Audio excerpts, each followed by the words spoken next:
رسول اللہ صلی اللہ علیہ وسلم نے ارشاد فرمایا کہ اللہ تعالیٰ فرماتے ہیں، اے میرے بندے، بے شک جب تک تو میری عبادت کرتا رہے گا اور مجھ سے مغفرت کی امید رکھے گا تو میں تیری بخشش کرتا رہوں گا۔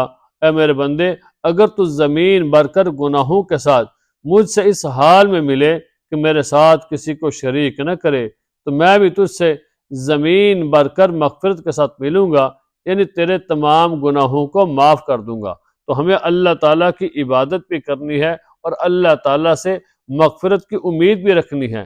جب تک بندہ عبادت کرتا رہتا ہے، اللہ تعالیٰ سے مغفرت کی امید رکھتا ہے، تو اللہ تعالیٰ معاف کرتے رہتے ہیں۔ اسی طرح ایک دوسری حدیث کے اندر ارشاد فرمایا رسول اللہ صلی اللہ علیہ وسلم نے کہ اللہ تعالیٰ ارشاد فرماتے ہیں، جس آدمی نے میرے بارے میں یہ یقین کر لیا کہ میں گناہوں کی مغفرت پر قادر ہوں تو میں اس کی مغفرت کر دوں گا، اور مجھے کوئی پرواہ نہیں جب تک وہ میرے ساتھ کسی کو شریک نہ کرے۔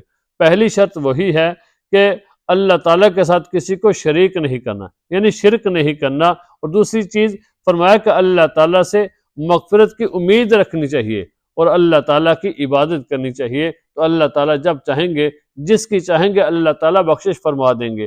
پہلی بات کہ اللہ تعالیٰ کی عبادت کرنی ہے، پھر اللہ تعالیٰ کی مغفرت کی امید رکھنی ہے، اور تیسری چیز فرمایا کہ اللہ تعالیٰ کے ساتھ کسی کو شریک نہیں کرنا۔ تو اللہ تعالیٰ جب چاہیں گے، جس وقت چاہیں گے بخشش کر دیں گے۔ تو ہمیں چاہیے کہ ہر روز اللہ تعالیٰ سے جو ہے مغفرت مانگنی چاہیے، اللہ تعالیٰ سے اپنے گناہوں کی معافی مانگنی چاہیے۔ بعض اوقات انسان یہ سوچتا ہے کہ میں نے کوئی گناہ کیا ہی نہیں تو کس چیز کی معافی مانگوں، میں تو نماز بھی پڑھتا ہوں، میں تو روزہ بھی رکھتا ہوں، میں تو سارے نیک اعمال کرتا ہوں، تو میں کس چیز کے لیے معافی مانگوں۔ یاد رکھیں کہ ہمیں معافی تو ہر روز مانگنی چاہیے۔ جس طرح ہمیں عبادت کرنے کا حکم ہے، ہم اس طرح عبادت نہیں کر سکتے۔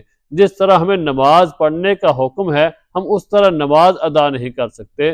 جس طرح ہمیں روزہ رکھنے کا صحیح معنی کے اندر حکم ہے، ہم اس طرح روزہ نہیں رکھ سکتے۔